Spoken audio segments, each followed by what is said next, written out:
This is the Hidden Killers podcast with Tony Brueski, featuring former FBI Special Agent and Chief of the Counterintelligence Behavioral Analysis Program, Robin Dreeke. According to the court documents filed on October 10th, the prosecutor in this case spoke with the two correctional officers at the Westville Correctional Facility. These are some of the folks who were brought up in that affidavit that was filed a little while back by the defense, talking about all the Odinism and the fairly fantastical ideas that were presented of, does this stuff check out, and could this possibly be the individuals or the type of individuals who carried out this sort of crime. Accusations against some of the folks at the correctional facility either being involved or somewhat conspiratorial in this, making threats against Richard Allen and also trying to coerce him into making an admission of guilt to his wife and to his mother. They are saying we have nothing to do with Odinism, while at the same time recognizing that, yes, we did have patches on our uniforms and we got rid of those patches and we were asked to get rid of them a little while back in September of 2023, when everyone was bringing to light, hey, this is kind of weird. There's Odinism patches on a bunch of these guards, and there's these accusations of Odinism with this crime. Like, okay, take the bad shirts off, take the bad patches off. I don't know. What's your thoughts on this thus far, where, you know, optics are a lot on this? Just because you're wearing a patch to some sort of Norse religion doesn't mean you're a murderer. But I don't know. It just, I guess, adds more to the mystique or the mystery of all this. This one is a lot of fun. Yeah. Not the fun from the obviously the tragic loss of life, but this case is just, you got to hand it to the defense on this one. I mean, so here's my two thoughts on this.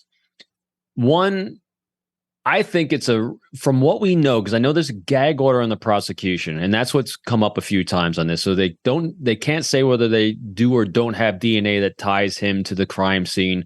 The only thing that we know of that's in the public domain right now that ties him to the crime scene is a bullet that was expelled from his weapon that he owns. Potentially, he was at the crime scene earlier that day or during that time period wearing similar clothes that's been described on the video. Extremely circumstantial evidence from what we know from defense, not from the prosecution. Side point. Mm-hmm. From that point alone, it looks like it's not, it's a stretch, because it's a real stretch. It's like, why him? And then the defense comes up with this Odinism side of things, which kind of fits a lot of things we're saying. And boy, it's kind of sexy and cool, and it's really grabbed our attention.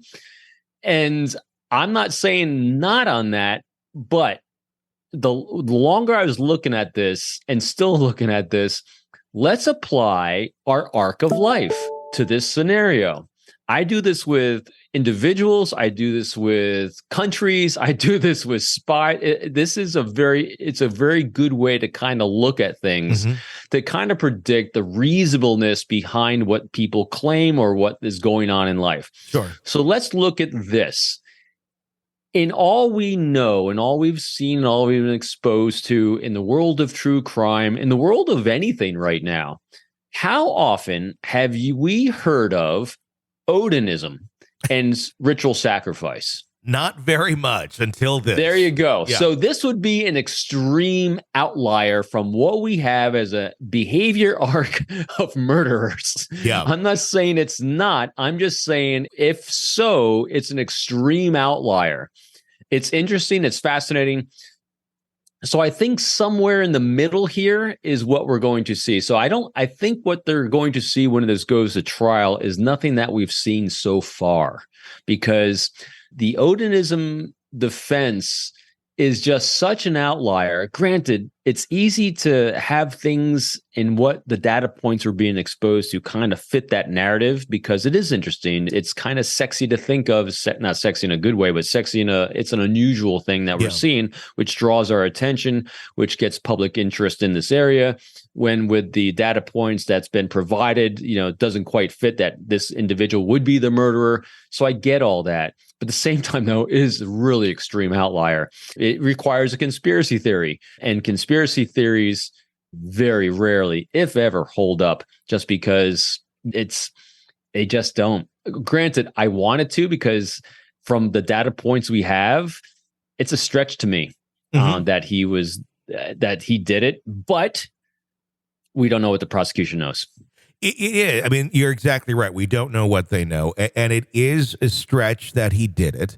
But it's also a very big stretch that this whole Odinistic conspiracy has really any sort of, legs to it other than, on the surface, wow, this is fantastical. Wow, there's a lot of weird clues and pieces here that maybe look like they could be part of the puzzle.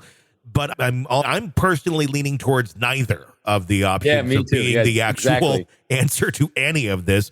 While at the same time, it does make me wonder then, why... who is behind this sort of thing? And is any of this part of a distraction? Because it doesn't make a lot of sense, for the defense of Richard Allen to be saying all these things, unless this is like the only route that they think they can go down.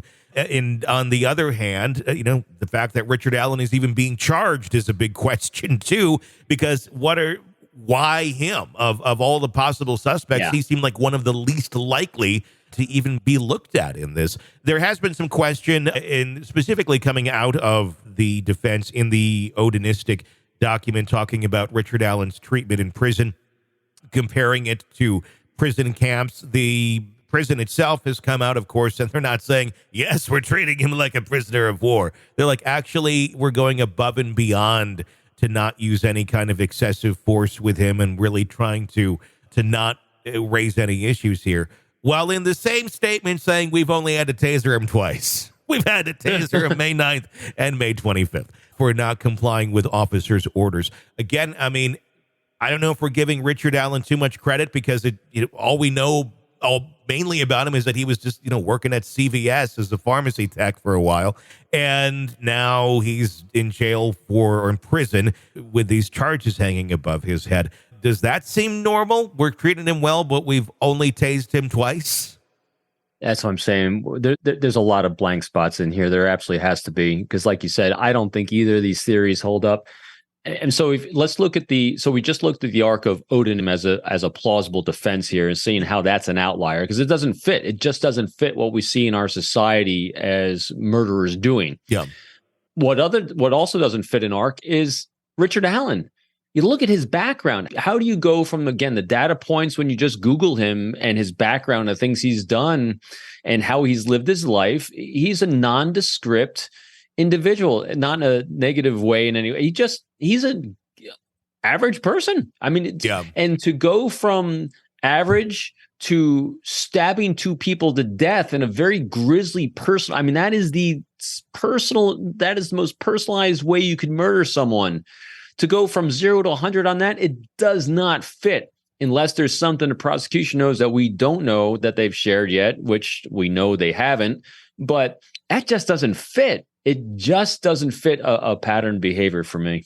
Well, especially, too, when you consider he's a father and by all accounts, a fairly good dad, just normal, average person, which makes it even more shocking and crazy if you are a parent. I mean, if you're not a parent, it's not like you just have desires to stab children. But even when you're a parent, you become more aware of children. You become more parental, if you will, and you do look out for others' kids. If like there's some just kids by themselves out in the middle of a dangerous area, one would be like, hey, where's your parents? You want to make sure they're okay, if you're a sane, normal human being. That's another level to this that this doesn't make a lot of sense. But obviously, we've seen many cases where parents do these horrible types of crimes directly to their own children. Another thing that I thought was interesting that the defense does not want submitted, and to me, if there's nothing to hide in any of this or nothing that's going to look bad, you would want this out there, I would think, for some sort of context. But the defense is really fighting these motions to get Richard Allen's mental health records submitted into this for consideration, saying it has nothing to do with the trial, and it may not. But at the same point, if we have a happy, healthy, normal guy here, I would assume there probably aren't many mental health records on him, because that normally only gets really documented if somebody's going in for something and they're working on some sort of difficulty.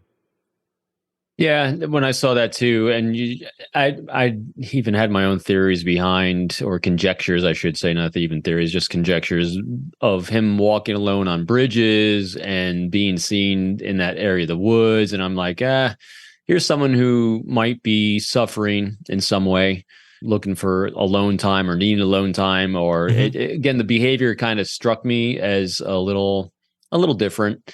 And generally, when things are a little different, means that someone's suffering is just a good way to say it. And so he might have some medical records for mental health issues or challenges that he's faced, like many people do. Sure. And so that might be why they don't want that submitted. And also, kind of going back briefly about him as conjecture for murder with the knives. What we've also seen, though, too, with murderers that are tied to the healthcare industry in some way. Now, granted, he's a pharmacist assistant or technician, but he got licensed in it. So he's got access, although they're very controlled and a lot of accountability, to drugs. And we've seen with anyone, whether it's a dentist or a doctor or something like that, if they're going to murder someone, they generally are going the pharmaceutical way and not the violent in-person way. So again, it doesn't fit a pattern of what we've seen from the past. But yeah, so not going for his or trying to defend his medical records. Yeah, if he's got something there that kind of shows that he's got some trauma and been counseled for some trauma in his life or any kind of chemical imbalances in his brain, I would see it totally wanting to be not admissible. And in that sort of sense, that does make a lot of sense, where it really, we all go through things, and you wouldn't want something that truly has absolutely nothing to do with it to try and be construed into a crime, especially if you had absolutely nothing to do with it. Want to listen ad-free? Want advanced access to all of our interviews before anyone else? Become a True Crime Today Premium Plus subscriber on Apple Podcasts. You get every episode commercial-free, so you can binge on true crime until you can binge no more. Search True Crime Today Premium Plus on Apple Podcasts now, or go to our podcast page and sign up now. More of the Hidden Killers podcast next.